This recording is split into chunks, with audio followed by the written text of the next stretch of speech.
আসসালামু আলাইকুম আপুরা ভাইয়ারা, কেমন আছো? আশা করি আল্লাহ পাকের রহমতে দেশ এবং দেশের বাইরে যে যেখানে আছো আল্লাহ পাকের রহমতে আশা করি সকলেই ভালো আছো।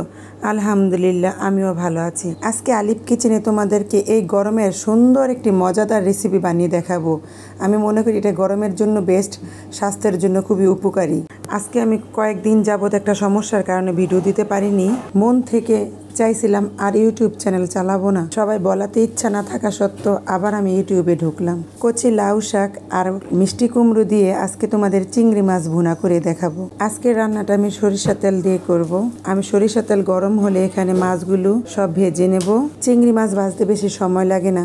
আমি কেন ইউটিউবে ঢুকতে চাইনি এখন বলি। আমার একটা ফেসবুক আইডি ছিল পার্সোনাল, যেটা আমি সবসময় আত্মীয় স্বজন, আমার বন্ধু বান্ধব যাদের সাথে আমি অ্যাড ছিলাম, আর আমি কোনো রেসিপি রান্না করলে সাথে সাথে ওইটা আমি শেয়ার করে দিই। ওটা এখন কি করছে কে জানি হ্যাক করে নিয়ে গিয়ে এখন ওটাকে পেজ খুলছে, পেজ খুলে খারাপ ভিডিও আপলোড দিচ্ছে। এমনকি আমার আত্মীয় স্বজন সবার কাছ থেকে টাকা পয়সা যাচ্ছে। এখন মাছ ভাজা তেলেতেই আমি হাফ চামচ আস্ত জিরে আর 3টে শুকনো মরিচ দিয়ে ভেজে তার উপরে 1 চামচ ধনিয়া বাটি, 1 চামচ লাল মরিচের গুঁড়ো, 1 চামচ হলুদের গুঁড়ো, পরিমাণ মতন লবণ দিয়ে ভালো করে এখন আমি কষিয়ে নেব। এখন 1 চামচ আদা রসুনের পেস্ট দিয়ে দিলাম, দিয়ে একটু কিছুক্ষণ ভেজে নেব। এখানে আমি সামান্য একটু পানি দিয়ে দিলাম, দিয়ে ভালো করে একটু মশলাটাকে এখন কষিয়ে নেব। কষানো হয়ে গেছে, এখন কেটে রাখা কুমড়ো দিয়ে দিলাম। কুমড়ো দিয়ে একটু ভালো করে একটু কষিয়ে নেব। এখানে তোমরা পেঁয়াজটা পরে দিবে। এখন আমি পেঁয়াজ 3-4টে পেঁয়াজ আর 5-6টে কাঁচামরিচ দিয়ে এখন কষিয়ে নিচ্ছি। একটু নেড়ে এখন ঢেকে দেব 2 মিনিটের জন্য।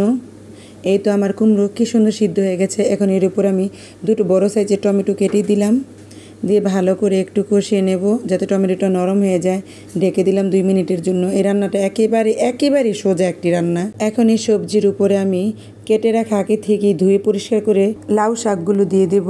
আমি যে ইউটিউবে আসি না, কোনো রেসিপি দেই না, আলিফ আয়াত মম কিচেন থেকে ইনা আপু আমাকে ঠিকই বলছে, পার্সোনালভাবে SMS দিয়েছে, আপু তুমি কেন ইউটিউবে আসো না, তোমাকে কেন দেখতে পাই না। কারণ আমার মন মানসিকতা এত খারাপ ছিল, আমি আসতে পারিনি।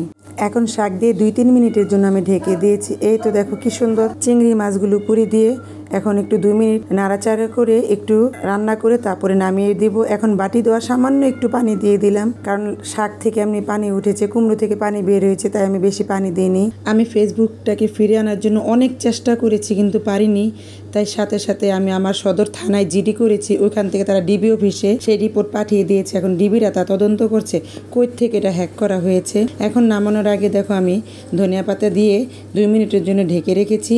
এখন নামিয়ে নেব।